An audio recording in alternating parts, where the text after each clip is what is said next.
This experience of a whole race beginning to go to school for the first time presents one of the most interesting studies that has ever occurred in connection with the development of any race. Few people who were not right in the midst of the scenes can form any exact idea of the intense desire which the people of my race showed for an education. As I have stated, it was a whole race trying to go to school. Few were too young and none too old to make the attempt to learn. As fast as any kind of teachers could be secured, not only were day schools filled but night schools as well. The great ambition of the older people was to try to learn to read the Bible before they died. With this end in view, men and women who were 50 or 75 years old would often be found in the night school. Some day schools were formed soon after freedom, but the principal book studied in the Sunday school was the spelling book. Day school, night school, Sunday school were always crowded, and often many had to be turned away for want of room. The opening of the school in the Kanawha Valley, however, brought to me one of the keenest disappointments that I ever experienced. I had been working in a salt furnace for several months, and my stepfather had discovered that I had a financial value, and so when the school opened, he decided that he could not spare me from my work. This decision seemed to cloud my every ambition.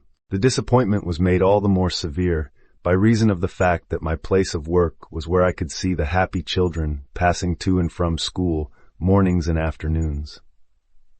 Despite this disappointment, however, I determined that I would learn something anyway. I applied myself with greater earnestness than ever to the mastering of what was in the blueback speller. My mother sympathized with me in my disappointment and sought to comfort me in all the ways she could and to help me find a way to learn.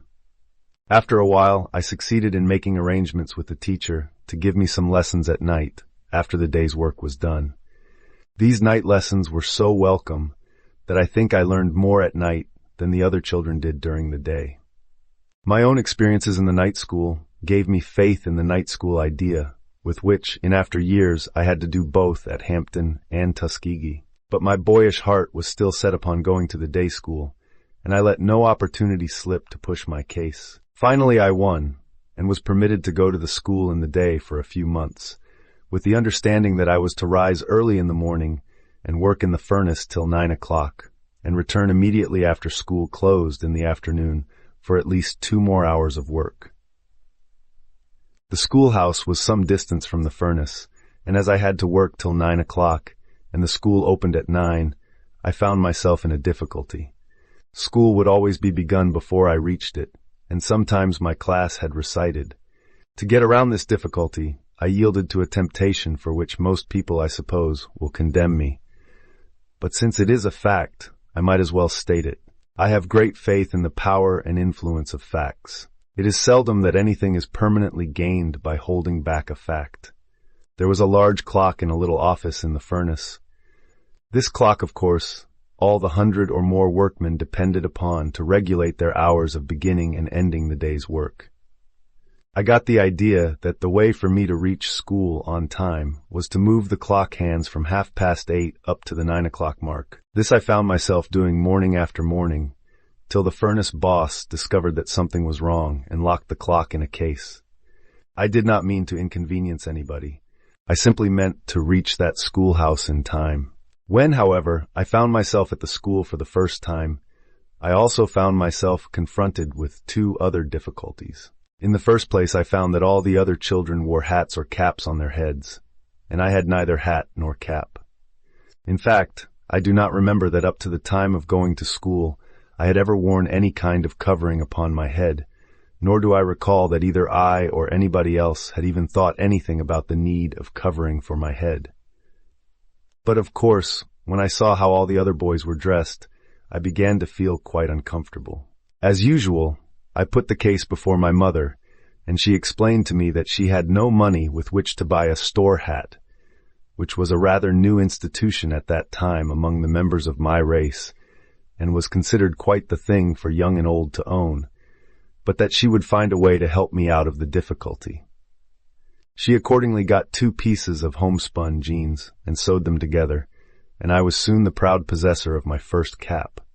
The lesson that my mother taught me in this has always remained with me, and I have tried as best as I could to teach it to others. I have always felt proud whenever I think of the incident, that my mother had strength of character enough not to be led into the temptation of seeming to be that which she was not, of trying to impress my schoolmates and others with the fact that she was able to buy me a store hat when she was not.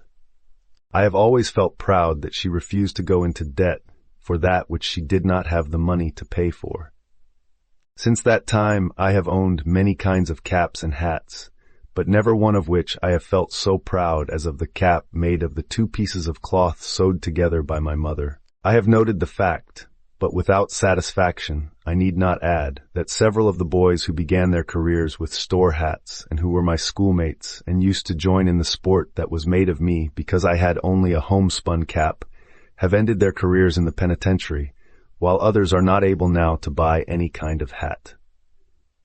My second difficulty was with regard to my name, or rather a name. From the time when I could remember anything, I had been called simply Booker.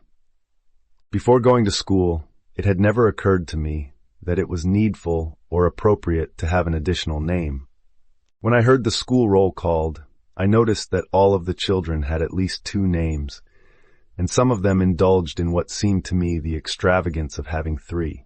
I was in deep perplexity, because I knew that the teacher would demand of me at least 2 names, and I had only 1. By the time the occasion came for the enrolling of my name, an idea occurred to me which I thought would make me equal to the situation. And so when the teacher asked me what my full name was, I calmly told him Booker Washington, as if I had been called by that name all my life, and by that name I have since been known. Later in my life, I found that my mother had given me the name of Booker Taliaferro soon after I was born, but in some way that part of my name seemed to disappear and for a long while was forgotten. But as soon as I found out about it, I revived it and made my full name Booker Taliaferro Washington. I think there are not many men in our country who have had the privilege of naming themselves in the way that I have. More than once I have tried to picture myself in the position of a boy or man with an honored and distinguished ancestry, which I could trace back through a period of hundreds of years, and who had not only inherited a name, but fortune and a proud family homestead. And yet, I have sometimes had the feeling that if I had inherited these, and had been a member of a more popular race, I should have been inclined to yield to the temptation of depending upon my ancestry and my color to do that for me, which I should do for myself.